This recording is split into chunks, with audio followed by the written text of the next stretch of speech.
चलो अब समझते हैं कि 0, 30, 45, 60 और 90 इस स्पेसिफिक एंगल्स पे ये जो वैल्यूज ट्रिग्नोमेट्री की दे रखी हैं वो कहाँ से आई, कैसे आई। तो सबसे पहले हम 45 एंगल पे इन सारे ट्रिग्नोमेट्री रेशियोज की वैल्यूज निकालते हैं। ठीक है, चलो देखते हैं कैसे आई।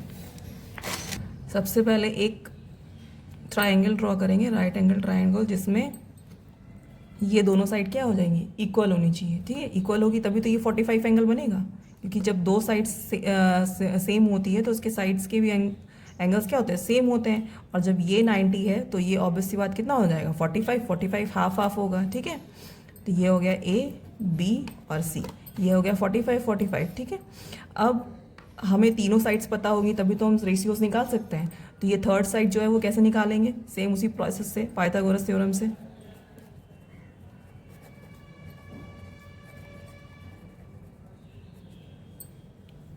AC फाइंड करना है, AC फाइंड करना है तो इस साइड का स्क्वायर प्लस इस साइड का square means A square plus B square, base square, ये हो जाएगा हमारे पास 2A स्क्वायर मीन्स क्या हो जाएगा, √2A।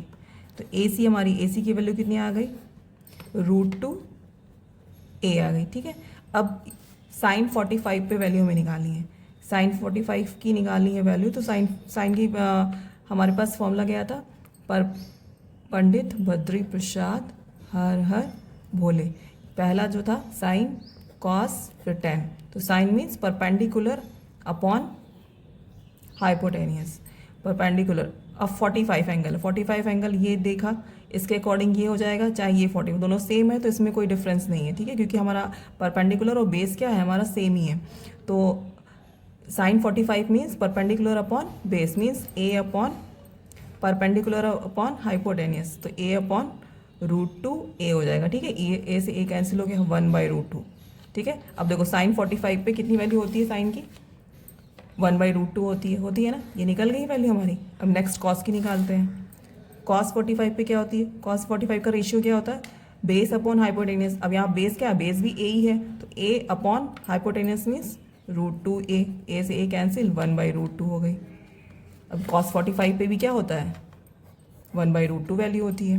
10 का निकालते हैं, 10 45 पे क्या हो जाएगा, 10 45 मीन्स 10 का रेशियो क्या होता है, परपेंडिकुलर अपॉन बेस, परपेंडिकुलर और बेस दोनों क्या है, सेम है, तो ए अपॉन ए हो जाएगा, ये कैंसिल आउट हो जाएगा, ये 1 हो गया। अब देखो टेबल में क्या होता है, 10 45 पे वैल्यू कितनी होती है, 1 होती है ना। अब देखो 1 आया।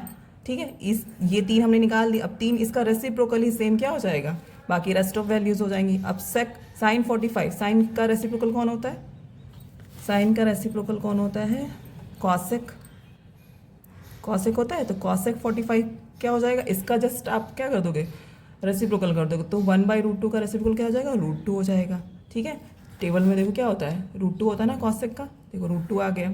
फिर सेक का क्या होता है, सेक किसका रेसिप्रोकल होता है, सेक 45 पे, ये भी सेक कॉस 45 का 1/√2, इसका रेसिप्रोकल करेंगे, इसमें भी √2 वैल्यू आ गई। 10 किसका, कॉट, तो कॉट 45 पे वैल्यू क्या हो जाएगी, 1 है, 1 का रेसिप्रोकल 1। तो 45 पे हमने 6 के 6 ट्रिग्नोमेट्री रेशियोज की वैल्यूज फाइंड आउट कर ली।